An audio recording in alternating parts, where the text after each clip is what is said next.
Hello everyone, welcome to My Money Universe channel. So yesterday I was watching this interview of billionaire investor Rakesh Jhunjhunwala on ET Now when the anchor asked him about Bitcoin and cryptocurrencies. And he replied with something like this. If you could short Bitcoin, will you short Bitcoin?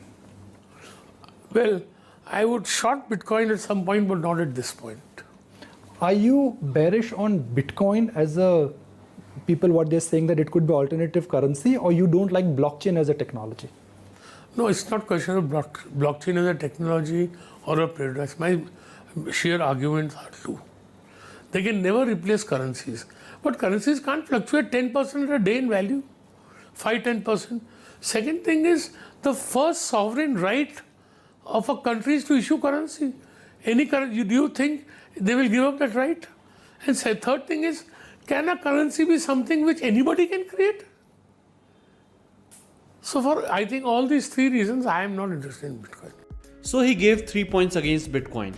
Number 1, Bitcoin can never replace currencies. Currencies can't fluctuate 10% a day in value.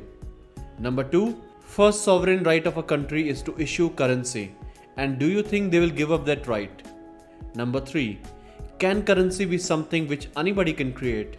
And I think all three are valid points. Only problem is that we need to see it through the current modern world perspective. Our idea of currency and how it works is from the time when the paper money came into existence. So first, let's explore this idea of what is currency and how it came into reality, and then I will give my thought on how easily Bitcoin can be a part of global currency. So in ancient times, everything was based on barter system. I will give you my goat and you will give me bananas in return. Now how many bananas I will get will be according to what we both think is the right amount. If we agree to the amount, we will make a deal. But this system has a big problem. I can't be carrying my goats everywhere, and there are going to be times I won't find anybody who would be in need of a goat, and hence I will not be able to barter. So to get rid of this problem, other alternate currencies started coming into being, like shell, some kind of stones, elephant's teeth. All these became a part of currency system, and also from here started the accumulation of wealth. Now who is more prosperous will be according to who is wearing the highest number of elephant's teeth. And from here, people started working hard towards achieving that currency, and along with that came respect and admiration from the tribe. Eventually we found metals, and gradually we figured out gold is shiny and rare, and best part is that it can be molded into different shape. So all the kings and kingdoms for the first time ever in the history started having their own currencies with their mark on it as a proof of trust and honesty. Now the things were easier than before, as I don't have to take my goats to all other people just to get anything in life. I can simply carry gold coins in my pocket and buy that desired thing. So we passed many centuries like this, and other materials like silver, copper also joined the currency system a little before or after the adoption of gold. But now people had different kind of problem. Carrying large amount of gold from one country to another was not an easy task because of heavy weight and also because of risk of getting robbed in between. To solve this, the paper money came into being. It was much lighter to carry, and you don't have to carry this in big boxes to announce to the world that you have something precious with you. Now people were happy. Soon this paper money also got evolved into credit cards and then just into digits on your phone. So currency has always been adapting to the new scenario, and every change has made people doubt the new system. When the shells and teeth became part of market system, people doubted it because now they were thinking, why should I give my goat for this shell? I cannot eat this shell, and I don't know whether everybody else will be ready to exchange their things with me if I give them this shell. Same happened to paper money, as it was just a promise that whenever you want your gold, you can always exchange your paper money into gold. But then dollar and other world currencies got disconnected with gold, so the exchange promise also got faded. With every new kind of currency or exchange system coming in, it's always a case of first doubting it, then adjusting to it, and finally adapting it. Now you must be thinking where Bitcoin fits in. Well, just see what is going on in countries like Venezuela, Zimbabwe, and these African countries. They have been hit severely by hyperinflation. There, every passing month, their currency's value is getting half in value. Or the other underdeveloped part of countries where people don't even have bank accounts but have smartphones. Even in India, we have so many places where people don't have bank accounts. Now, what can they do if they have to save money or transfer money to some relative? This is where Bitcoin comes into place. It passes through the banks and all monetary systems and connects people with people. So, am I saying that Bitcoin can demolish other fiat currencies? No, that's not what I'm saying at all. I'm saying that it will coexist with other currencies and build up the entire network of people owning Bitcoin. Now, whether it will become a pure store of value like gold or work as a currency, for that the jury is still out, and with time things will start to get cleared up. And cryptocurrencies are not just the coins people created, as per Rakesh Jhunjhunwala. Like with Ethereum, you can be an artist and selling your rights to the painting through its network. In this, you assign the coins with the contract and everybody can see that you have sold your paintings to that buyer. Neither you or the buyer needs to hire a lawyer, nor the buyer or the seller can cheat each other. With this technology, you will be able to digitize and monetize your art, your work, and this is very watered down example for common people like us who are not from the tech field. This is a new technology that will stay, just like how internet stayed. In the process, many cryptocurrencies will go bust, just like how it happened during the dot-com bubble.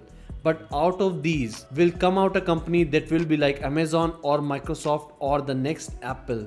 Bitcoin is already over $1 trillion market cap. And there are companies like Tesla and MicroStrategy who are buying Bitcoin through their balance sheet. So it's not the time to reject it and turn your back towards it. It's time to adapt it. And because Bitcoin is new technology, it currently has factor of euphoria and hyper speculation. But according to me, in some time it will get somewhat stable and we won't be seeing 10% ups and downs in a day anymore. So yes, it will coexist with other fiat currencies of the world. One of the currencies that helped me in making these videos and running this channel is you smashing the like button. When you smash it badly, many viewers get to see my video and hence I get paid like that. It is totally free to you. Not a single rupee goes into it, but it helps me a lot. So hit the crap out of the like button, please. Second point that Rakesh Jhunjhunwala mentions, whether the countries will give up their right to print their own currency. The answer is, of course, no. And nobody expects them to do so too. But the fight is going for global economy. Till now, if we have to deal with other country, we as nation pay them in American dollars. So American dollars is the reserve that all countries need to keep with themselves. And that is what makes America the most powerful country in the world. Because they can choose to make a specific country not use their currency. Like the way they have put restriction on Iran and Russia. And now these countries have to figure out alternate currencies to make the trade. And that will be either gold or anything else that both trading partners would accept. On the other hand, China is also trying to create its own dominance by putting countries under their debt burden and then pushing them to use their yuan as currency alongside the original currency of the country. This is what they are doing in African countries, and eventually the same might happen in Pakistan too. Now, amid all these power struggles, Bitcoin can be the bridge that no one country controls. No one country can have a say on it. For now, it is of course a very far-fetched thing. But this is the only neutral ground we can think of right now. America won't let China have their say, and China is not going to stop anytime soon. So Bitcoin it is. Third argument Rakesh Jhunjhunwala gave was, can anybody create currency? Well, the answer is yes, anybody. You, me or any random person who invests his time and money into mining these cryptos can create coins for themselves. It's like working on a job and then getting paid. So what is the problem? Bitcoin is limited to 21 million of amount. There will never be more Bitcoins than that.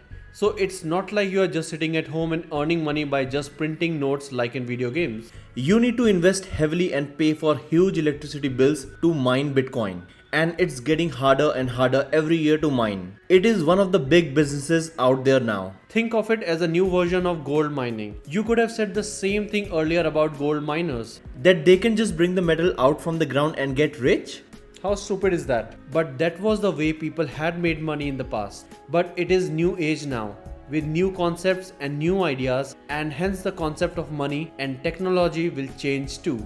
Just like how this decade saw gaming and streaming became profession that really pays well. So Bitcoin is money created by people for people.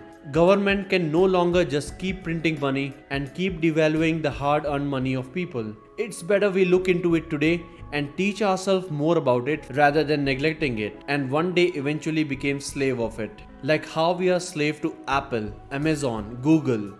Can you think of ourselves without these companies now? And who own these? Not an Indian.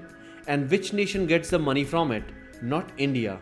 Now I know this is Rakesh Jhunjhunwala we are talking about, who became billionaire through his understanding of finance and economy.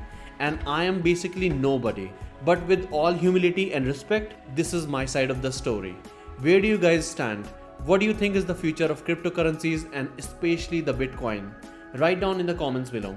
Are you thinking about how much of these cryptocurrencies do I own? Well, this is my crypto portfolio that I made in 2013-14, and this is how much it is worth now.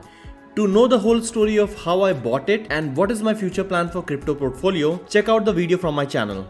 Smash the like button if this video helped you in any way. It helps me a great deal. See you guys next time. Keep watching My Money Universe.